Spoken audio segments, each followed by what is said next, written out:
بسم الله الرحمن الرحيم. الحمد لله رب العالمين، والصلاة والسلام على رسول الله وعلى آله وصحبه أجمعين. All praise and thanks belongs to Allah subhanahu wa ta'ala, and may the peace and blessing of Allah be upon His servant and final messenger Muhammad sallallahu alayhi wa sallam. As to what follows, brothers and sisters in Islam, Assalamu alaikum wa rahmatullahi wa barakatuh. We ask Allah Azza wa Jal to accept from us this gathering and to grant us reward, and to accept from us and to forgive our sins and our shortcomings. Brothers and sisters in Islam, now I'm going to share with you just a short reminder from some of the ayat that we recited from Surah Ash-Shuraa. Allah Azza wa Jal, He said, وَهُوَ الَّذِي يَقْبَلُ التَّوْبَةَ عَنْ عِبَادِهِ وَيَعْفُو عَنِ السَّيِّئَاتِ وَيَعْلَمُ مَا تَفْعَلُونَ. Subhanallah. This is such a beautiful ayah, especially in these last 10 nights of Ramadan. Allah Azza wa Jal, He informed us of a fact. He began the ayah by saying, وَهُوَ الَّذِي يَقْبَلُ التَّوْبَةَ عَنْ عِبَادِهِ. It is He, Allah subhanahu wa ta'ala, who accepts the repentance that comes from the sleeves, from His sleeves. This is not just a fact. Rather, this is Allah encouraging us to continuously take the path of a tawbah and repent and return to Him subhanahu wa ta'ala. وَهُوَ الَّذِي يَقْبَلُ التَّوْبَةَ عَنْ عِبَادِهِ. Allahu Akbar. This first part of the ayah is enough motivation and inspiration for all of us. No matter what your relationship is with Allah Azza wa Jal, whether it's good, it's solid, it's weak, whatever it is, we are all encouraged to make a tawbah to Allah subhanahu wa ta'ala every single day. What tawbah, my brothers and sisters in Islam, is of levels. A tawbah is of levels. There is a strong tawbah and there are weak tawbah that comes from the sleeve. For example, in the hadith of the Messenger sallallahu alayhi wasallam, a woman had committed a zina during the life of the Messenger sallallahu alayhi wasallam. So she came to the Messenger sallallahu alayhi wasallam and she said, Ya Rasulullah, inni asabtu hadda fa'aqimhu alayhi. She said, I have fallen into a major sin and I deserve a punishment, a capital punishment. So establish it upon me, which is being stoned to death for what she had done. So Nabi sallallahu alayhi wasallam turned her away until she looks after the child that she gives birth to, and a few years later she came back and she was prepared to face the punishment of Allah Azza wa Jal in this worldly life. So when Nabi sallallahu alayhi wasallam commanded that she be stoned, and she was stoned until some of her blood came on one of the Sahaba. Perhaps it was Umar radiallahu anhu, as some narrations mentioned. And then Umar radiallahu anhu, he began to curse what had come on him from this blood. And Umar radiallahu anhu, he said to the Messenger sallallahu alayhi wasallam, تصلي عليها يا نبي الله وقد زنت. Because after she died, they took her from the hole, they washed her, they shrouded her, when Nabi sallallahu alayhi wasallam prayed upon her. Umar radiallahu anhu questioned. He said, Ya Rasulullah, do you pray upon her while she committed the act of a zina? So when Nabi sallallahu alayhi wasallam, he said, لقد تابت توبة لو قسمت على 70 من أهل المدينة لوسعتهم. He said to him, Ya Umar, she repented such a repentance that if her tawbah was divided among 70 people of Al-Madinah, it would have been enough for them. This, my brothers and sisters in Islam, proves that there are strong Tawbah, there is a strong Tawbah and there is a weak Tawbah. This woman's Tawbah was so strong that if it was given and divided upon 70 people of Al-Madinah, these are the best of people, it would have been sufficient for them on the Day of Judgment that they meet Allah Azza wa Jal with a clean slate and a purified heart. And so how does the believer achieve this strong Tawbah in his life? A Tawbah, we don't want to make a weak Tawbah. We are now in the best of seasons, in the best of days and in the best of nights. Alhamdulillah, Allah gave us life until we are witnessing the last 10 nights of Ramadan. Congratulations, we made it. But making it to the last 10 nights of Ramadan is not an achievement in and of itself. Al-Kuffar and those that reject and deny Allah are also living the last 10 nights. There are animals that are also living the last 10 nights of Ramadan. The achievement is not only to live and to witness them. The achievement is to do something in these 10 nights that will make you worthy of the paradise, that will make you worthy of the mercy and the forgiveness of Allah Azza wa Jal. That's the achievement in these last 10 nights. That's why we're witnessing them. We're supposed to take something of them. How do we achieve this strong Tawbah? Brothers and sisters in Islam, the strongest Tawbah that the believer could ever make, that Allah Azza wa Jal will accept from him, is a Tawbah that is known as At-Tawbatul Nasuh. And that is the Tawbah that Allah Azza wa Jal called us all towards. He said, Ya ayyuha alladhina amanu tubu ila Allahi tawbatan nasuha. Allah Azza wa Jal, He said, O you who believe, turn to Allah, repent to Allah with a sincere, honest tawbah. Tawbatan nasuh.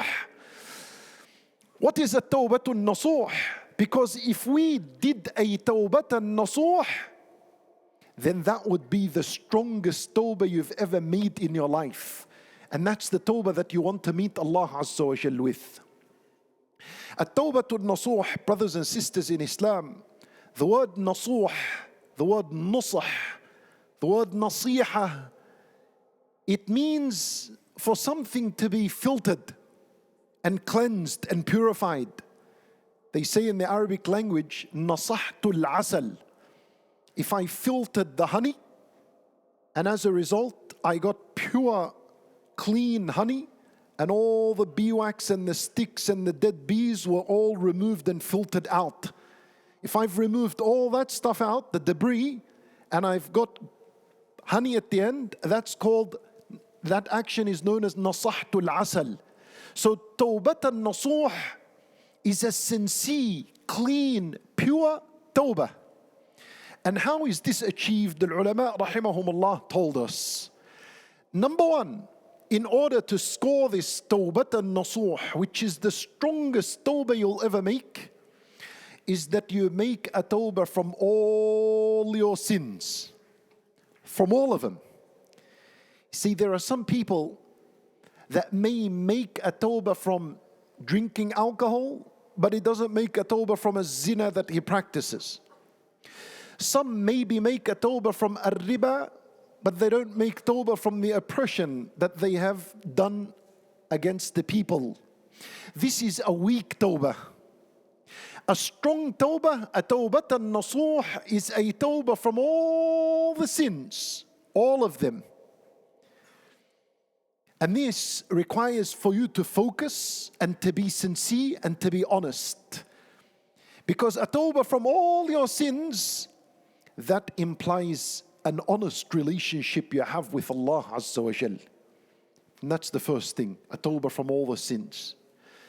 Number two, that it is actually a sincere tawbah, meaning that you're repenting because you fear Allah Azza wa Jal, and you fear the consequences of your sins. And you're repenting because you love Allah Azza wa Jal, and you know that He loves from you to make a tawbah. And this is far away from a person who makes a tawbah for a worldly gain. Let's say someone did some crime publicly, and then he lost reputation among the community.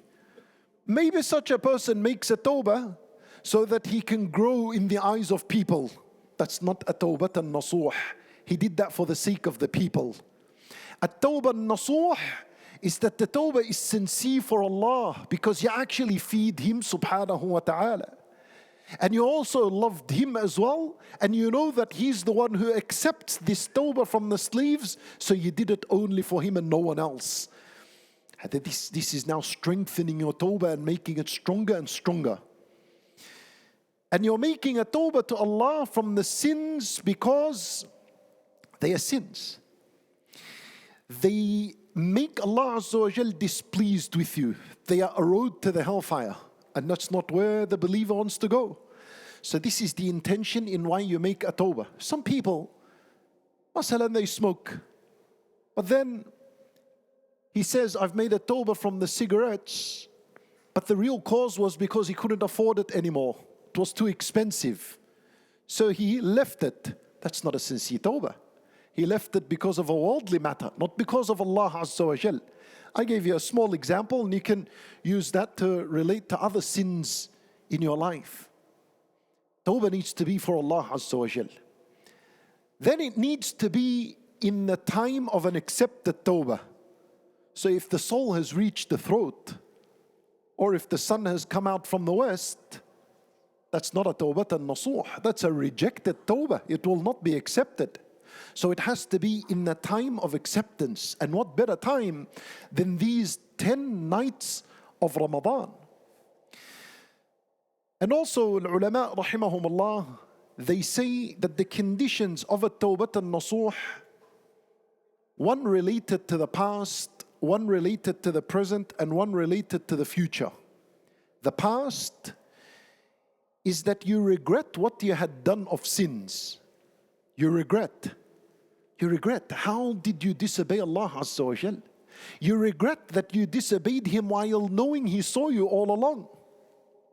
You regret that you disobeyed Him through a blessing He gave you. Because every sin we do, think of it, it's through a blessing Allah gave you. If it's a sin with your eye, that's a blessing Allah gave you. If it's a sin you did with your hand, then this is a blessing Allah gave you. You are supposed to be grateful for this blessing, not use it in the disobedience of Allah. So you're regretful that you disobeyed Allah with a blessing He gave you. You disobeyed Him while knowing He saw you. That's a condition related to the past, regret. And one related to the present, which is you immediately stop the sin that you're doing. You cannot be doing a haram and at the same time making a tawbah. There are some people that are fooled.